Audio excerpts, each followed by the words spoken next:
Hello, family. Enjoy this relaxing moment with Surly Tales. Remember to hit the like button, subscribe, and share your thoughts in the comments. It means the world to us. Also, share this video with your friends and loved ones, and turn on post notifications so you don't miss future videos from us. Thank you as you do so. Sit back and relax as we dive into the story. Elliot Monroe had never been one to relish the spotlight. From the time he was a child, he'd preferred libraries to parties, silence to loud gatherings, and books to people. Yet here he was, standing in the middle of a bustling graduation party he hadn't asked for, courtesy of his well-meaning but exuberant sister, Mia. The apartment he shared with her was crammed with friends, classmates, and even a few professors who came to celebrate his success, graduating top of his class from one of the most prestigious law schools in the country. Music thumped through the living room, and the chatter of dozens of conversations merged into a single blur of sound. Elliot sipped at the drink Mia had pressed into his hand, some fruity concoction he couldn't identify, and scanned the crowd. He felt out of place. When he had daydreamed about graduation, he had imagined a quiet dinner with close family, maybe a small toast to the future. Instead, there were disco lights flickering against the walls, plates of half-eaten finger food scattered everywhere, and the occasional whoop of laughter from old college pals. "Eli, you're frowning," Mia teased, sidling up to him in the hallway. She wore a sparkly dress that reflected the colored lights, and her eyes shone with mischief. "This is supposed to be a celebration. Loosen up." He tried to muster a grin but only managed an awkward twitch of his lips. "I appreciate this, Mia," he said, motioning to the throng of people. "But you know me. This isn't exactly my scene." "I know," she said, poking him lightly in the arm. "But I also know you deserve a night of fun. You've worked yourself to the bone for years. Let yourself enjoy it." Elliot was about to protest when an old friend intercepted Mia, pulling her away to dance. He shook his head, deciding that maybe a moment of solitude wouldn't be so bad. Slipping past a few partygoers, he made his way to the kitchen. He poured himself a glass of water, leaning against the counter and taking slow sips as he watched the crowd. Everyone was having a good time, everyone except him. He told himself he'd wait another half hour, say the obligatory goodbyes, and then retreat to his room. But Mia seemed to have other plans for him. Before he could slip away, she appeared at his side again, gently steering him back into the living room. "Come on, at least pretend to have fun," she urged, taking the water from his hand and replacing it with another drink. This one was stronger. The sting of alcohol made him cough. She laughed, patting him on the back. "Attaboy. Now mingle." Elliot resigned himself to small talk with acquaintances, discussing everything from job prospects to the best pizza place in town. Eventually, the night wore him down. His eyelids grew heavy, and the pounding bass of the music felt like it was rattling through his bones. Sometime close to midnight, the crowd began to thin. A few people lingered, but Elliot managed to slip away toward his bedroom at last. He pushed open the door, relief washing over him. The quiet darkness was a balm to his frayed nerves. With a weary sigh, he flicked on the bedside lamp and was halfway to his bed when he realized something was off. A faint rustling noise came from the sheets. His breath hitched. "Hello," he murmured. That was when he saw her. A woman, curled up on top of his comforter. Her eyes opened wide when she caught sight of him. She looked startled, as though she too couldn't fathom how she'd ended up there. Light from the small lamp cast soft shadows across her face, highlighting her flawless features, high cheekbones, full lips, and dark, sorrowful eyes that seemed to hold entire stories within them. Elliot's mind went blank. Who are you?" he finally managed, voice cracking. She pressed a slender finger to her lips, as if to silence his questions. "I'm your gift," she whispered. Her voice was low and melodic, sending a surge of unexplainable familiarity through him. At first, Elliot's confusion turned to alarm. He stepped back, searching for an explanation that refused to come. His mind raced. Had Mia brought her here? Was this some kind of joke? A poorly thought-out prank to get him to live a little? "This is crazy," he murmured, running a hand through his hair. "You need to go. This doesn't make sense." But even as he spoke, he found himself oddly drawn to her. There was a magnetism in her gaze, a silent plea he couldn't ignore. She rose from the bed in a fluid motion, stepping closer until the soft scent of her perfume enveloped him. "Please," she said, her voice trembling slightly. I'm sorry." Before he could demand answers, she moved closer and pressed a finger against his lips again, silencing his questions. A strange warmth spread through him. Every logical thought told him to push her away and call security or Mia or anybody. Yet, he stood there, transfixed by her eyes, by the feel of her fingertip against his mouth. Time blurred. He had no recollection of how many minutes passed. All he knew was that when he finally closed his eyes, he felt a kind of connection he'd never experienced before. A pull toward her that was as unsettling as it was undeniable. It was as if he recognized something in her face, something half-remembered from a dream. When he woke up the next morning, the hazy recollection of the night before both thrilled and terrified him. The woman was gone. The only trace left behind was a faint crimson stain on the sheets, a stain that looked suspiciously like blood. Stunned and shaken, Elliot pressed his hand to the spot. He felt his heart pound like a hammer in his chest. He couldn't explain it, couldn't fathom what it all meant. As he stared at the deep red mark, he realized that his life, the life he had so carefully planned, had just taken a turn he never saw coming. Little did he know, that single encounter would change everything. 7 years had slipped through Elliot's fingers like sand in an hourglass. In that time, he had transformed himself into a name partners sought after, an accomplished, ruthless lawyer who lived for the thrill of the courtroom. He no longer left anything to chance. Meticulous and detached, he found purpose in chasing down victory after victory for his high-profile clients.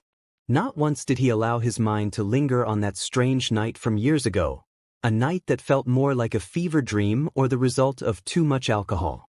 If questions bubbled up in his mind about the mysterious woman in his bed, he squashed them quickly. He had vowed to never mention her to Mia or anyone else. Today was just another day, until it wasn't. Elliot found himself in a bustling hospital lobby, flipping through paperwork for a case involving medical negligence. The place smelled of antiseptic and coffee, an odd combination that usually failed to distract him. But this time, a glimpse of a familiar silhouette seized his attention. A woman stood near the entrance, the morning sunlight catching her dark hair. She looked thinner, paler, than he remembered, yet the shape of her face was unmistakable. Memories long buried jolted to the surface. His heart skipped a beat. He told himself it was impossible, but reason had no hold on the flood of recognition that washed over him. It was her, the woman who had appeared in his bedroom that night, then vanished with a crimson stain left in her wake. For 7 years, he had wondered if she had been real or a figment of his exhausted imagination. Now, there she was, standing less than a dozen paces away, as tangible as the crisp paperwork in his hand. Elliot inhaled sharply and tried to steady himself. He closed the file and stepped forward. Each stride felt weighted, like he was dragging chains behind him. When he was close enough to speak without shouting, he stopped. The woman turned, and time seemed to slow. Her eyes locked onto his, and he could see in them a mix of shock and what looked like guilt.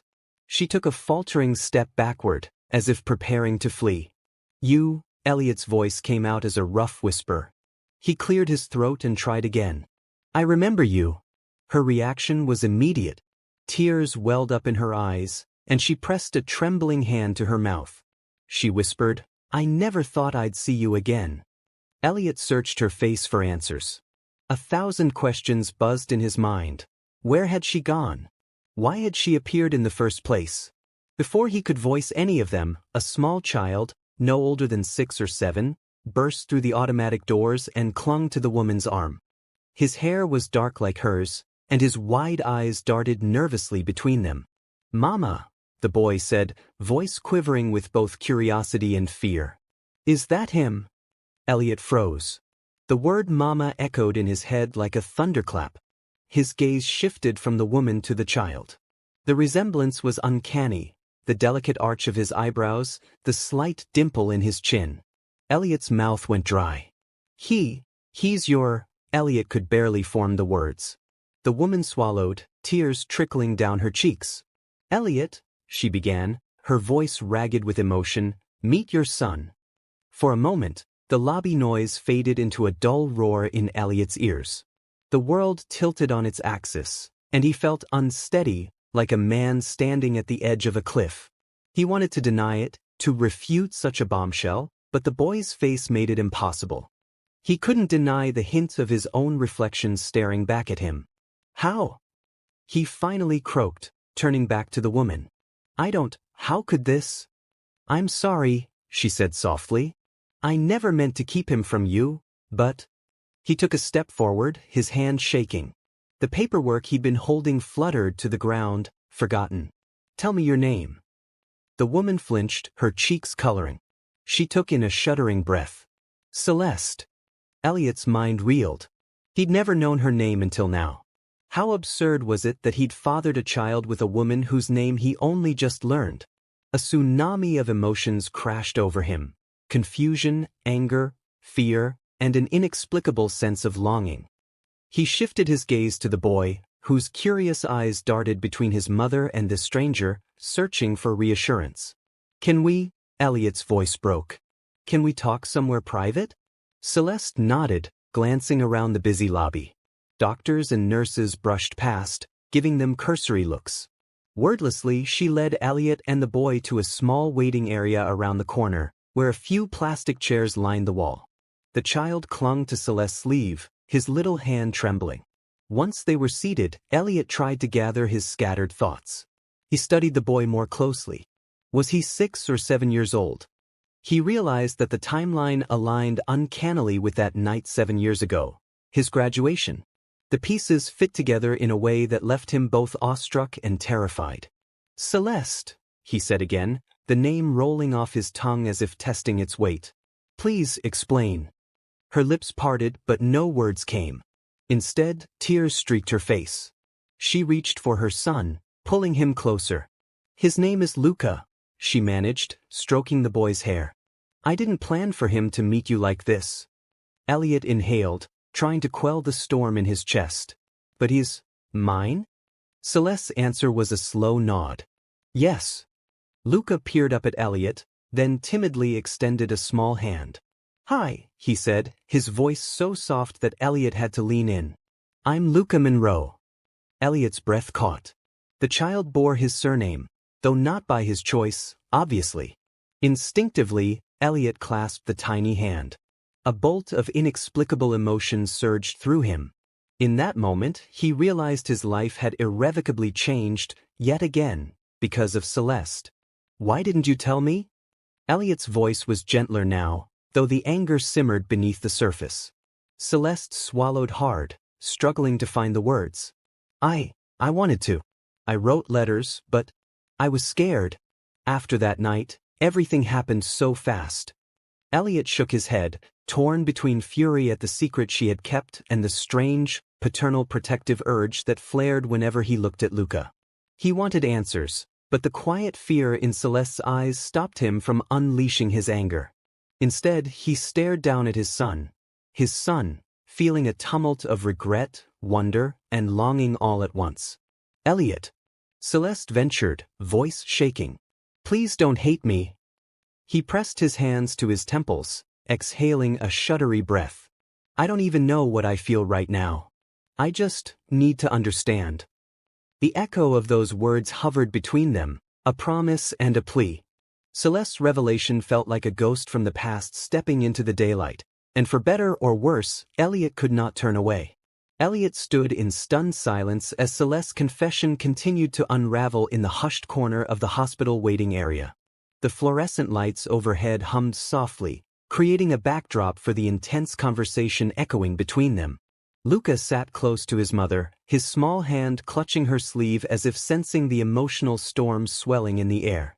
You had a child, Elliot repeated, his voice barely above a whisper. His gaze darted from Celeste to Luca and back. My child? And you never told me? Celeste flinched at the unmasked hurt in his tone. She folded her arms protectively around Luca's shoulders. I know how it looks, she said, voice trembling. I swear, I never meant to. Elliot's anger flared. Never meant to what? Keep me in the dark for 7 years. The question came out harsher than he intended, but he couldn't stop it. Betrayal seethed in his gut, mixing with heartbreak and a profound sense of disbelief. How could she have hidden something this monumental? Tears welled in Celeste's eyes, and she dropped her gaze to the dingy white floor tiles. I was desperate, she murmured. My mother was dying. I had no money for her treatment. Mia, your sister. She arranged everything with Miss Evelyn, her wealthy friend. At the mention of Mia's name, Elliot felt the world shift beneath his feet. What are you talking about? He managed, though he wasn't sure he wanted the answer. Celeste's cheeks burned with shame.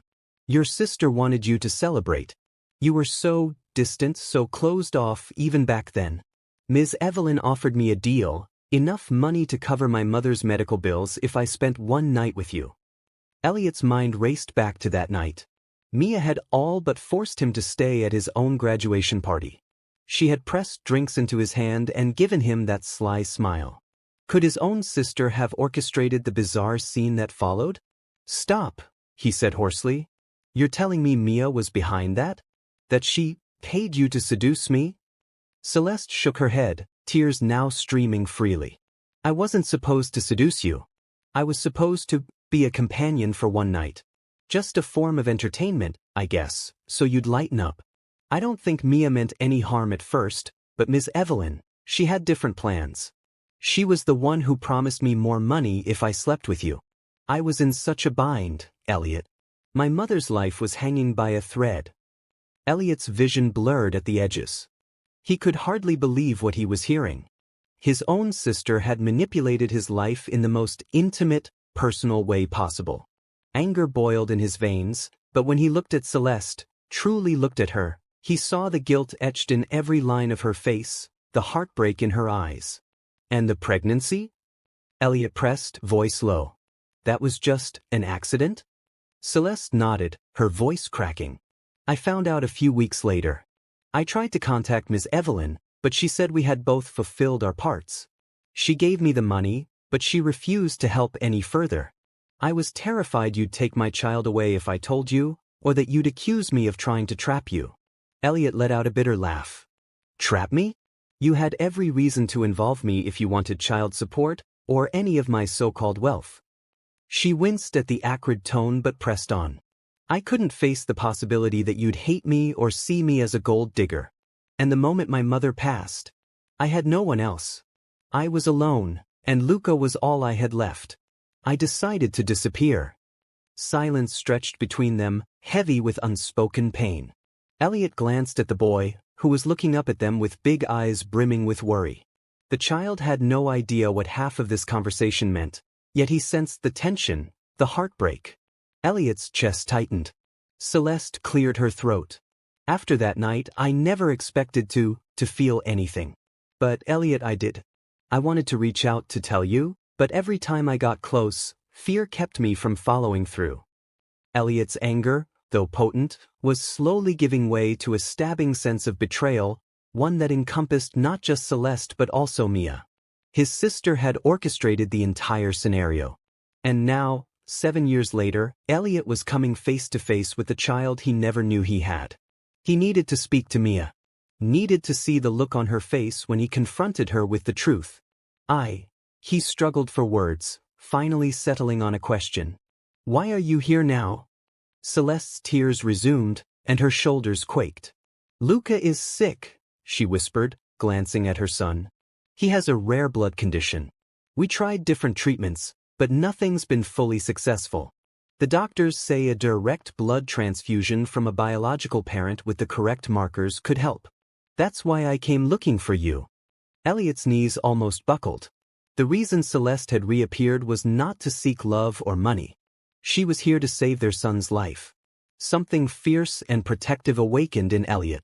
The storm of betrayal still raged inside, but it warred with a father's instinct he never knew he had. Does he? Elliot swallowed hard. Does Luca know who I am? Celeste shook her head, pressing her lips together. He knows bits and pieces. He knows your name. He knows you're important. But I didn't tell him everything. Elliot stood there, feeling like his entire world had been turned upside down. Take me to him, he said, voice thick. I'll do whatever he needs. Celeste's eyes searched his, relief mingling with apprehension. Thank you, she whispered. He gave a curt nod. He didn't do it for Celeste, he told himself. He did it for Luca, an innocent boy caught in the web of adult machinations. But as they stepped toward the elevator, Elliot couldn't ignore the gentle tug in his chest every time Luca glanced up at him. Beneath the anger and betrayal, there was a father's yearning, a part of Elliot that regretted losing so many years he could never get back. Yet the deeper question nagged at him. How could Mia, the sister he loved and trusted, have orchestrated such a scheme? That betrayal was something he didn't know if he could ever forgive. 2 hours later, Elliot was lying in a stark white hospital bed, the sharp sting of the 4-needle pricking his arm as a nurse prepared him for the transfusion. Every beep of the nearby machines reminded him that this was no dream. He was about to give life-saving blood to a boy he had only just learned was his son. Celeste hovered near the foot of the bed, wringing her hands like she was trying to physically twist away her nerves. Luca sat in a chair against the wall, legs swinging as he watched the nurses bustle around. He occasionally cast Elliot shy, inquisitive glances, as if still trying to piece together this puzzle of a man who shared his features. "You sure you're ready, Mr. Monroe?" asked the nurse, her eyes flicking between Elliot and Celeste with the polite detachment of someone who'd seen plenty of family dramas unfold in these halls. "I'm ready," Elliot replied firmly, though his insides were in turmoil. Part of him was still reeling from the situation's magnitude. Another part felt a fierce protectiveness over Luca, a surge of paternal instinct that took him by surprise every time he looked at the child. Luca bit his lip. "Will it hurt?" he asked softly, his eyes so full of apprehension that Elliot's chest tightened. "Maybe a little," Elliot admitted. "But I'll be okay. And it'll help you get better, right?" Luca nodded, a flicker of relief crossing his face. Celeste offered him a reassuring smile, then turned her attention back to Elliot. "Thank you," she mouthed, her voice catching in her throat. Once the process began, Elliot felt a wave of lightheadedness, but it wasn't unbearable. He closed his eyes for a moment, exhaling slowly. A swirl of questions kept him from relaxing completely. He forced himself to keep calm, repeating silently, "It's for Luca. This is about Luca." Yet, whenever he looked at Celeste, he couldn't ignore the fact that their lives were now bound tighter than any contract he'd ever negotiated. When the transfusion was finished, Elliot was instructed to rest. Celeste helped Luca onto the adjacent bed so the medical staff could monitor him during the procedure. With a pillow under his head and a blanket draped over his small frame, Luca looked tinier than ever. Elliot reached out, almost unconsciously, to give the boy's hand a gentle squeeze. Celeste watched them, tears glistening in her eyes. She'd been silent through most of it, likely consumed by guilt and worry. After the nurses left, giving them a measure of privacy, she stepped closer to Elliot's bedside. Her voice was barely above a whisper, "I'm so sorry about all of this." Elliot's throat felt tight. He wanted to unleash the torrent of frustrations he'd been bottling, but Luca's presence made him hold back. Instead, he turned his head to look at her. "We'll talk later," he said, his tone neutral. "Right now, let's just focus on Luca." She nodded, looking relieved that he didn't press the issue. She moved over to Luca's side, stroking his hair. Elliot noticed the dark circles under her eyes, the pallor in her cheeks, signs of a woman who had been fighting a silent battle for far too long. Against his better judgment, sympathy welled up in him. The hours passed slowly. Doctors came and went, checking Luca's vitals and praising the quick arrangement of the transfusion. Meanwhile, Elliot's thoughts churned with everything he still didn't understand. Mia's betrayal loomed in his mind like a dark cloud. He recalled the party, the endless jokes about how he needed to loosen up, and now he wondered what role Ms. Evelyn truly played. The notion that he'd been used was infuriating. Finally, a soft knock sounded on the door. Elliot looked up to see Mia herself, standing in the doorway. She wore a strained expression, her hand lingering on the doorknob as though unsure whether she was welcome. "Mia?" Celeste murmured, stiffening. Her eyes flicked to Elliot, gauging his reaction. Elliot's jaw clenched. He felt an immediate rush of anger, But Luca was there, and this wasn't the place for a screaming match. Mia tentatively stepped forward, her gaze sweeping over Elliot, then Celeste, then Luca, whose eyes fluttered open at the sound. "You should have told me," Elliot said quietly, his words laced with hurt. "Both of you." Mia swallowed, tears brimming in her eyes. "I know," she whispered. She glanced at Celeste, who refused to meet her gaze. "I never meant for any of this to happen the way it did. It got out of hand." Elliot's hand curled into a fist at his side, but Luca's presence weighed on him like a gentle reminder to stay in control. "Explain," he demanded in a low voice. She took a shaky breath. "You were always so alone, Elliot. You never let anyone in. Ms. Evelyn said she knew someone in desperate need, someone who could help you break out of your shell. She convinced me it would be harmless, an exciting night, a way for you to make a memory. I had no idea Celeste would end up pregnant. I was just trying to help you live a little." "Help me?" Elliot echoed bitterly. "You think this is help?" Celeste was paid off, forced into a situation because she was desperate. "That's not helping, it's manipulation. And you cost me 7 years with my son." Mia flinched, tears now streaming down her cheeks. She hurried to Luca's bedside, brushing his hair back gently. "I'm sorry," she whispered. "I never wanted to hurt anyone. I love you, Elliot. You're my brother, and I was worried about you. I was reckless, but I didn't mean for it to go this far." Celeste stood behind Mia, arms wrapped around her body defensively.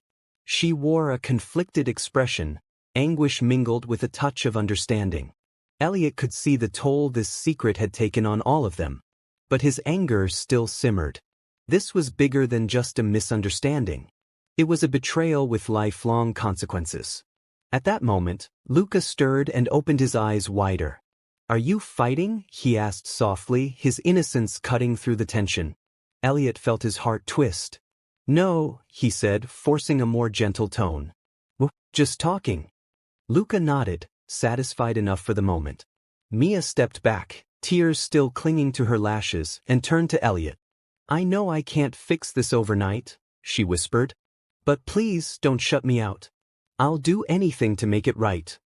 Elliot's gaze flicked between Mia, Celeste, and Luca. Fractured pieces of his family that he didn't even realize he had were now scattered all around him. He exhaled, a heavy, exhausted sound. "We'll talk later," he repeated, pinching the bridge of his nose. "Right now, we have to be here for Luca." Mia nodded, then slowly retreated, leaving the three of them in the room. Elliot watched her go, a knot of conflicting emotions in his chest. He didn't have the energy to unpack that betrayal just yet. Instead, he turned back to Celeste and Luca. In their eyes, he saw not just the weight of secrets and regrets but also a glimmer of hope. Hope that, somehow, they could navigate the wreckage and find a way forward. A week later, Luca was on the road to recovery. The blood transfusion had stabilized his condition enough for doctors to explore more treatment options, and they were cautiously optimistic. Elliot, however, was drowning in a sea of conflicted emotions. Each day, he split his time between the hospital and his law firm, juggling depositions and client meetings with hospital visits. The office halls that once felt like a second home now felt hollow, overshadowed by the revelation that he was a father, and had been for years without knowing it. Though Elliot wanted to be around Luca, he found that being near Celeste stirred up feelings he wasn't ready to face. Her lingering gaze, the quiet remorse in her eyes, the faint smile she managed whenever Luca said something funny, it all reminded him of what they had lost, and of the night that had initiated this crazy trajectory of events. One evening, Elliot decided he could no longer postpone the inevitable confrontation with Mia.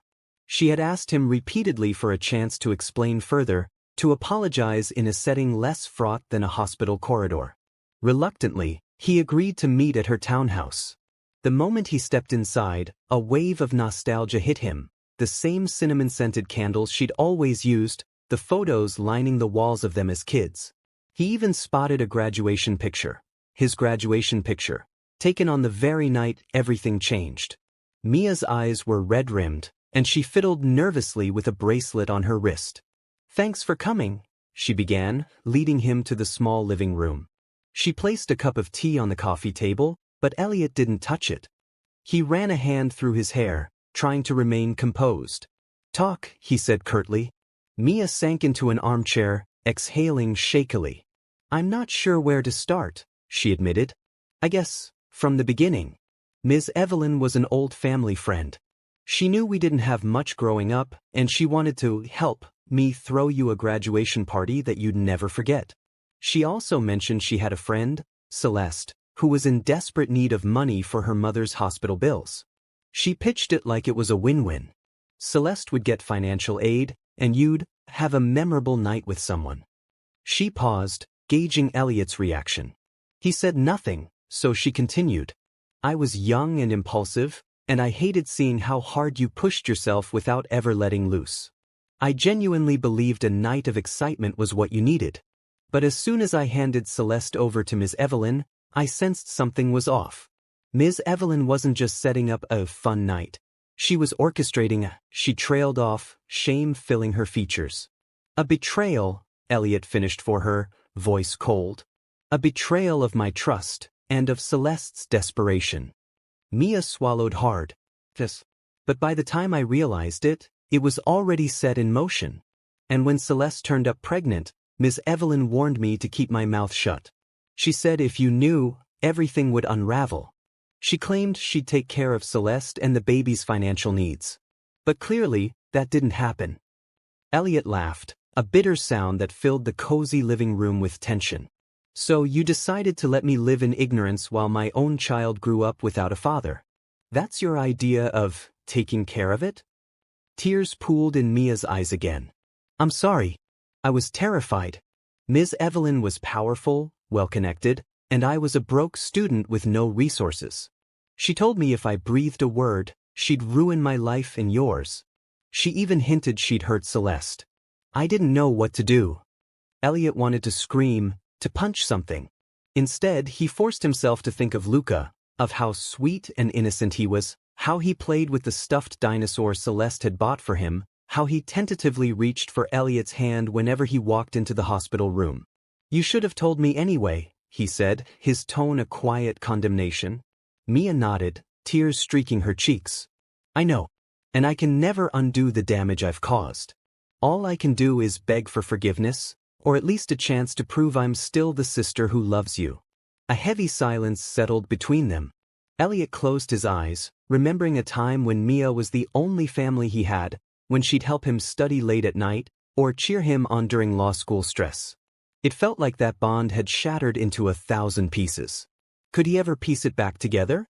Finally, he stood, ignoring the tea that had grown cold on the table. "Mia, I need time," he said, his voice subdued. "I don't know if I can forgive you. Not yet.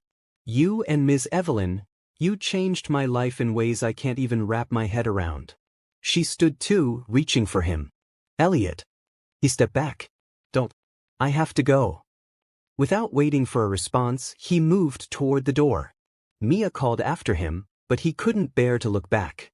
Each step away from the townhouse felt like an escape from a nightmare he hadn't realized he was living in for the past 7 years.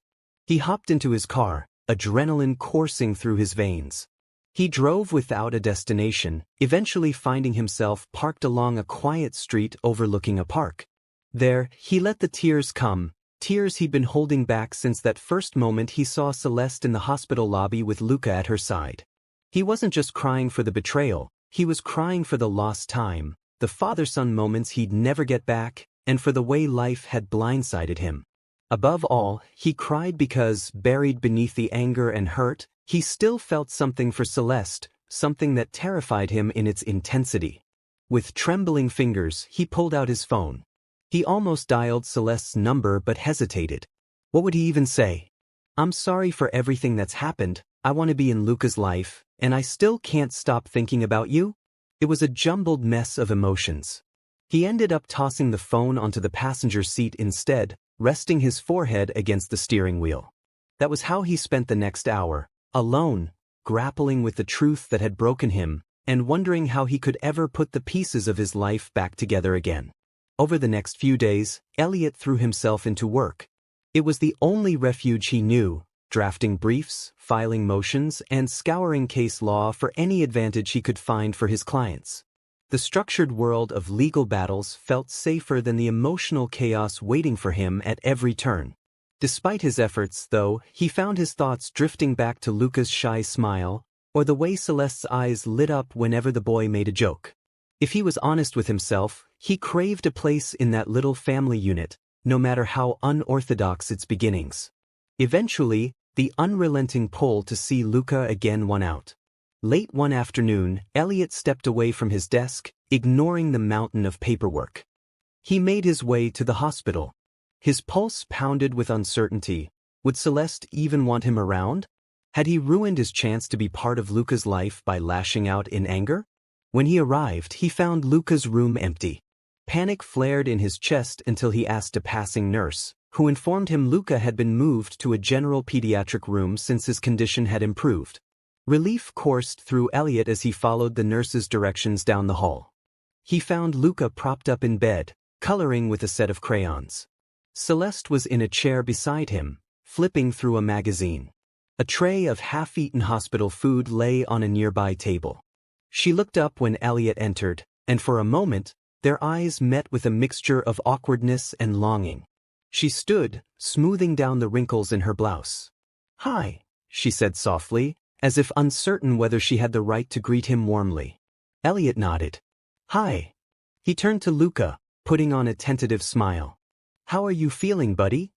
Luca beamed, the brilliant grin that only a child could manage. "I'm okay. The doctor said I might get to go home soon if I keep getting better. Look, Mama got me new crayons." He held them up, and Elliot couldn't help but smile back. "That's awesome," Elliot replied. "Are you drawing anything special?" "A dinosaur," Luca announced. "Because they're strong." Celeste's eyes flicked to Elliot, and something in them softened. She gestured to an empty chair, an unspoken invitation to stay. Grateful, Elliot sat down. For a few moments, they watched Luca color. The hush in the room felt heavy with words left unspoken.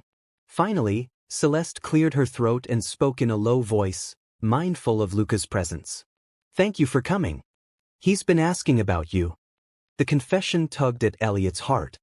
He glanced at the boy, who was now engrossed in shading his dinosaur. "I'm sorry I didn't come sooner," Elliot murmured. "I've been dealing with a lot." Celeste nodded, gaze dropping. "I understand." They fell into a companionable silence until Luca piped up, "Can you stay with us when I go home, Elliot? Maybe you can sleep on the couch. Mama always sleeps on the couch when I'm sick." Elliot's heart clenched at the innocent question. He glanced at Celeste, who looked as though she was resisting the urge to apologize for Luca's forwardness. Instead, she gently said, "We'll see, sweetheart." Elliot couldn't ignore the longing that filled him. In that moment, he realized it wasn't just about being Luca's father, it was about Celeste, too. The pull he felt for her the night she appeared in his bed hadn't faded over the years, it had merely been buried under layers of anger and betrayal.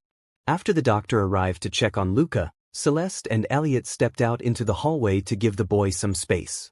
Elliot leaned against the wall, arms folded over his chest. "How have you been holding up?" he asked. Celeste shrugged, tears threatening to brim. "Tired. Relieved that Luca's improving. Scared about the future." She paused. "I never planned for any of this." Elliot sighed, running a hand across his chin. "Neither did I. But here we are." Silence stretched until she finally looked up at him, eyes glistening. Are you going to be part of his life?" It was a question laden with hope and fear. Elliot took a moment to reflect on the years he missed. Luca's first steps, first words, birthdays. He thought about the emptiness he felt, even in his most triumphant moments as a lawyer. He realized that the chance to be Luca's father mattered more than any court victory he'd ever won. "Yeah," he said, voice steady. "I want to be in his life. I missed so much already, and I don't want to lose any more time." Tears spilled down Celeste's cheeks. She closed the distance between them, covering her mouth with her hand as if to stifle a sob. "I'm so sorry, Elliot," she whispered. "For everything. I don't know how to fix what's broken between us, but I'm willing to try." Elliot's own emotions surged, and he found himself taking her free hand. The contact was gentle but electric, a reminder of that night that had changed both their lives. "We can figure it out," he said, swallowing hard. "For Luca's sake. But also for us." She nodded, eyes shimmering. "I'd like that." A corner of Elliot's mouth lifted in the faintest smile. "Let's take it slow. Let's start with me helping you take Luca home. We can talk about everything else afterward, where we stand, how we move forward. But one thing is certain, I'm not walking away from you two. Not again." Celeste's shoulders sagged with relief. The weight she'd carried alone for years seemed to lighten just a bit. "Thank you," she breathed. They re-entered the room, where Luca was now showing the doctor his dinosaur drawing. The child's eyes lit up when he saw them standing together, his mother and father side by side. Elliot realized that for Luca, their unity was something of a miracle, proof that family could exist, however unconventionally it had formed. In that moment, Elliot understood the magnitude of his choice. Yes, the past was marred by betrayal, lies, and lost time. But the present offered a glimmer of hope, a chance to rebuild, to be a father to Luca, and perhaps to finally explore the connection that had ignited between him and Celeste all those years ago. As he stepped forward to stand by his son, he felt a sense of resolve and something else he hadn't felt in a long time, belonging. Because sometimes, even when gifts come wrapped in betrayal and heartbreak, what matters most is what you choose to do with them, how you turn pain into possibility, and a chance encounter into a future worth fighting for. The end. If you enjoyed this story, we invite you to give it a like and subscribe to our channel. Your support motivates us to keep bringing heartwarming stories almost every day. We are very grateful for your support. See you soon.